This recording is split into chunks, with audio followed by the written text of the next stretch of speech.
We're going to break down text structure, which is again basically how is this text organized or formatted. So we're going to look at compare and contrast, chronological order, problem and solution, cause and effect, and description. And we'll go through each in a little bit more detail. Hopefully, you're familiar with most of these. So, compare and contrast is quite simply when the text is showing similarities and differences between people, things, concepts, or ideas.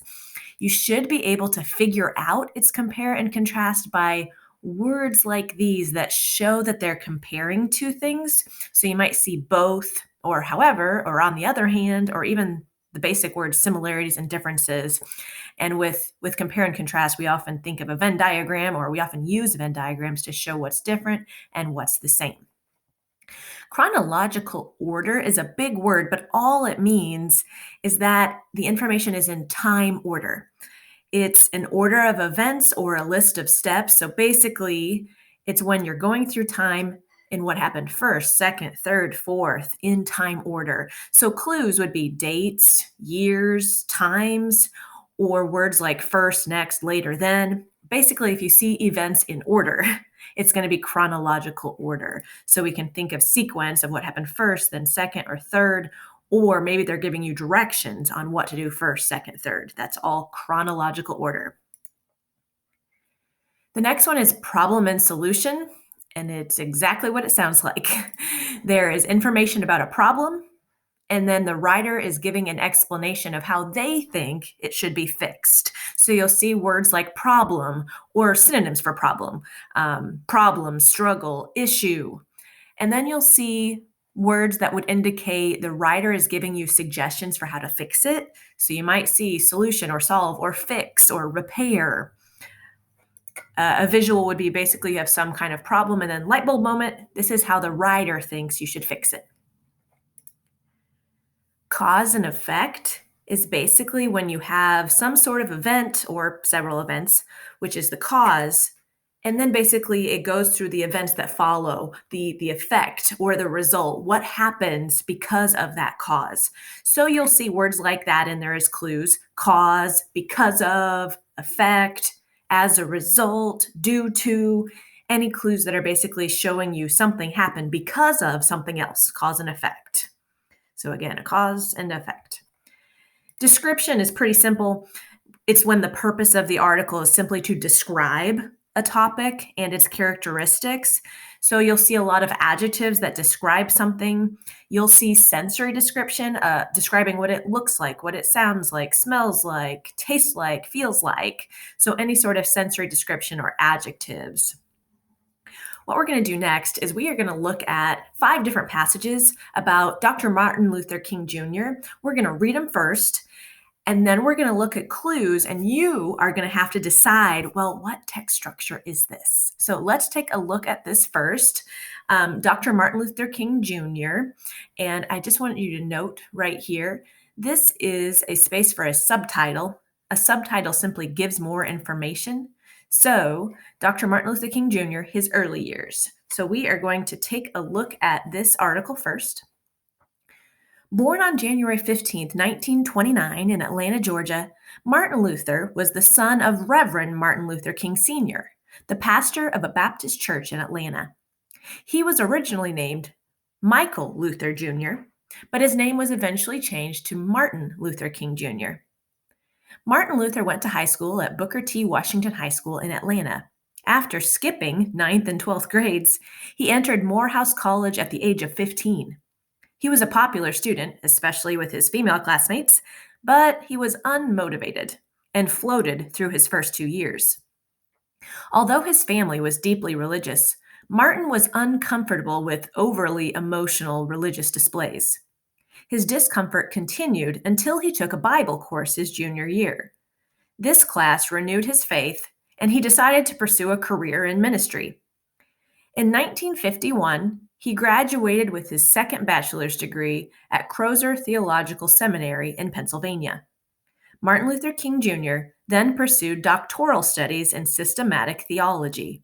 Martin Luther King Jr. was 25 years old when he was ordained as a pastor of Dexter Avenue Baptist Church in Montgomery, Alabama in 1954. He then finished his doctorate in 1955. Okay, now you are going to have to decide which of these text structures best fits this passage. Now, tomorrow you're going to have to do this again, and you are going to move these boxes and drag them around clues. So let's take a look at that first, actually. You're going to see dates. I see January 15th, 1929 at the beginning, and then it seems to be going through time. I'm seeing Martin Luther King advance to age 15, and it keeps going through time. Then we have 1951, then 1954, and then 1955. So those are some clues. It seems to be going through time in order with what happened first, next, later. So you're going to have to decide which text structure best fits this passage. If you said chronological order, you were correct. It's in time order of what happened first, second, third, and that is chronological order or time. Let's take a look at this next passage. It's entitled King's Effect on the Civil Rights Movement. Martin Luther King Jr. had a major impact on civil rights in America.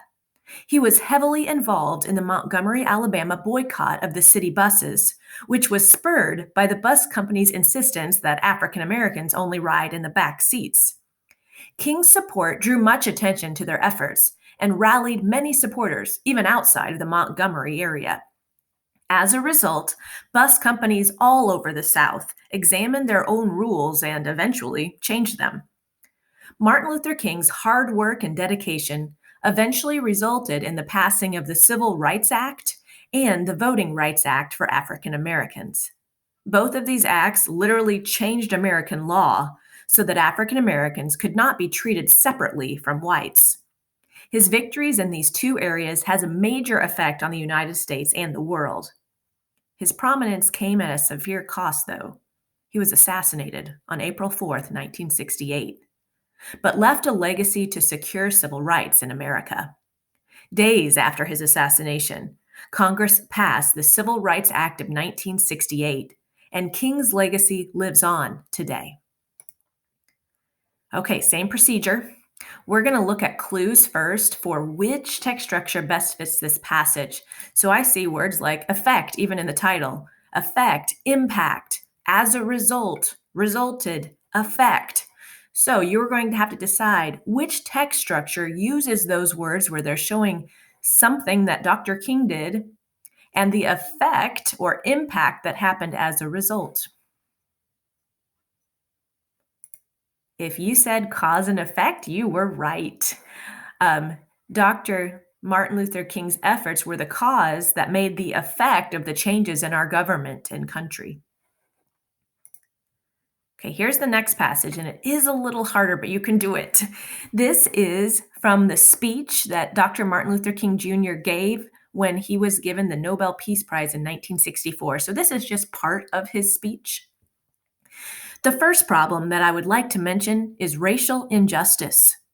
The struggle to eliminate the evil of racial injustice constitutes one of the major struggles of our time. The present upsurge of the Negro people of the United States grows out of a deep and passionate determination to make freedom and equality a reality here and now.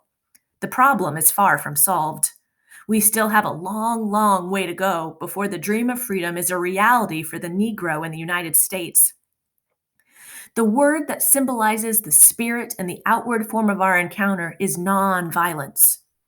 Broadly speaking, nonviolence in the civil rights struggle has meant not relying on arms and weapons of struggle. It has meant non-cooperation with customs and laws which are institutional aspects of a regime of discrimination and enslavement. It has meant direct participation of masses in protest. I believe in this method because I think it is the only way to reestablish a broken community. It is the method which seeks to implement the just law by appealing to the conscience of the great decent majority who, through blindness, fear, pride, and irrationality, have allowed their consciences to sleep. Okay, I know he uses a lot of big words, but if we look at some clues here, I think you can figure out the text structure. He mentions problem and then other synonyms for problem like struggle, problem again.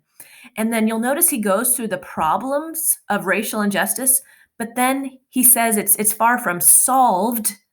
And then he goes through on how he thinks that we should fix this problem. And he talks about nonviolence and ways to get everybody to realize how they've allowed their consciences to sleep and how he suggests we fix this. So again, I know it has a lot of big words, but he's talking about a problem and how to fix it. So which text structure best fits this passage? If you said problem and solution, you were right. He's stating a problem and how he thinks we need to start fixing it. Okay, next passage. Two leaders, Martin Luther King Jr. and Malcolm X. Martin Luther King Jr. and Malcolm X are very prominent African American individuals in history. They fought for equality and the rights of African Americans, but they fought in different ways. Their varying beliefs may have blossomed from the households they came from and how they grew up. King grew up in a middle-class family and was well educated. However, Malcolm X grew up in an underprivileged environment that was very hostile, and he had barely any schooling. Martin Luther King Jr. was always against violence. He always stood his ground, and he stood out because even though he may have been physically attacked, he never reacted with violence. On the other hand, Malcolm X's most famous line was, "by any means necessary." He believed in fighting back physically. He was initially for whatever had to be done to get freedom, whether it was violent or not. However, later in life, Malcolm X visited Jerusalem. He changed his views and became nonviolent as well. Same thing. Which text structure best fits this passage? And if we look at our clues, we are comparing two leaders, and then you're seeing words that indicate we're comparing two leaders of how they are different, and words that indicate, okay, we talked about King, and now we're going to compare to Malcolm X. However, on the other hand, however. So which text structure would it be if we're looking at two leaders and how they're similar and how they're different? If you said compare and contrast, you are correct. We are comparing and contrasting these two leaders. One more passage, remembering and honoring Dr. King. The Martin Luther King Jr. National Historic Site, administered by the National Park Service, is in Atlanta, Georgia. One part of the historic site is Martin Luther King Jr.'s childhood home. He was born in a two-story Queen Anne-style house at 501 Auburn Avenue, in a neighborhood known as Sweet Auburn. The house has a one-story partial front and side porch with scroll-cut woodwork trim, two porthole windows, a shingled gabled end, and a side bay. The porch sits on an enclosed brick foundation. Now we are actually just going to look at the second paragraph here and determine the text structure of this second paragraph. So if we drag our boxes around our clues, we have a two-story Queen Anne style house. It has one-story partial front, side porch, scroll-cut woodwork trim, two porthole windows, a shingled gabled end, and actually I could mark even more. The porch has an enclosed brick foundation. So I'm seeing a lot of adjectives and a lot of words that appeal to my senses, so I can almost see what his childhood home looks like. So now I need you to determine which text structure best fits the second paragraph of this passage, where I'm seeing all of these words to try to help me see what this home looks like. And if you said description, you got it exactly correct.